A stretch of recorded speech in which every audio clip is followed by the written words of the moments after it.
Baik, saya Azmi Furkan akan menjelaskan tentang hak dan tanggung jawab dalam dunia kerja. Baik, yang pertama yaitu pengertian hak dan kewajiban karyawan.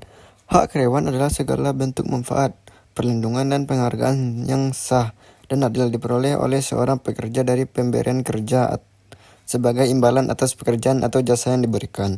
Kewajiban karyawan adalah semua tugas, tanggung jawab dan sikap profesional yang wajib dijalankan oleh seorang pekerja selama berada di lingkungan kerja. Kewajiban ini bertujuan untuk menjaga kelancaran operasional perusahaan dan membentuk etika kerja yang sehat. Sedangkan hak dan kewajiban karyawan merupakan dua sisi mata uang yang tidak dapat dipisahkan dalam hubungan kerja.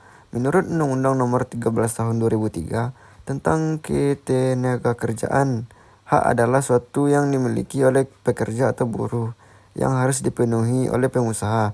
Sedangkan kewajiban adalah sesuatu yang harus dilakukan oleh pekerja atau buruh sebagai bentuk tanggung jawab atas pekerjaannya. Selanjutnya yaitu Undang-Undang Ketenagakerjaan dan implementasinya. Yang pertama, landasan hukum ketenagakerjaan Indonesia. Undang-Undang Nomor 13 Tahun 2003 tentang Ketenagakerjaan merupakan landasan utama yang mengatur hubungan kerja di Indonesia. Undang-undang ini mengatur berbagai aspek ketenagakerjaan mulai dari perencanaan tenaga kerja hingga penyelesaian perselisihan. Selanjutnya yaitu Undang-Undang Nomor 11 Tahun 2022 tentang Cipta Kerja. Undang-undang ini mengatur mengenai upaya cipta kerja yang diharapkan mampu menyerap tenaga kerja Indonesia seluas-luasnya di tengah persaingan yang semakin kompetitif dan tuntunan globalisasi ekonomi. Selanjutnya tentang hubungan industrial, hak, tanggung jawab, dan keseimbangan. Yang pertama, konsep hubungan industrial. Hubungan industrial adalah sistem hubungan yang terbentuk antara para pelaku dalam proses produksi tentang barang atau jasa, yang terdiri dari pengusaha, pekerja atau buruh, dan pemerintah yang didasarkan pada nilai-nilai Pancasila dan Undang-Undang Dasar 1945. Yang bertujuan untuk mewujudkan ketenagaan kerja dan kelangsungan usaha, meningkatkan produktivitas dan kesejahteraan, dan menciptakan hubungan kerja yang harmonis. Selanjutnya, pelaku hubungan industrial. Yang pertama, pekerja atau buruh, yang berperan melaksanakan pekerjaan dengan optimal, menjaga produktivitas dan kualitas, berpartisipasi dalam pengembangan perusahaan, menyampaikan aspirasi melalui organisasi pekerja.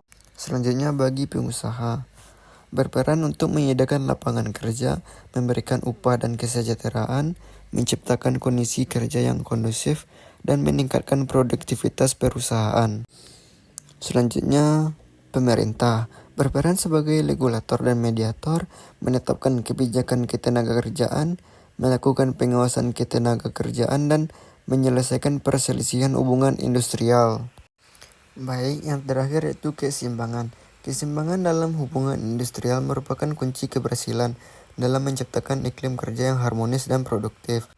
Keseimbangan ini tidak berarti persamaan mutlak, tetapi proporsionalitas yang adil dan sesuai dengan peran dan kontribusi masing-masing pihak. Prinsip keseimbangan yaitu yang pertama, setiap hak diimbangi dengan kewajiban yang setara. Yang kedua, kepentingan pekerja dan pengusaha harus seimbang. Yang ketiga, perlindungan hukum yang adil bagi semua pihak. Dan yang terakhir, mekanisme penyelesaian sengketa yang efektif.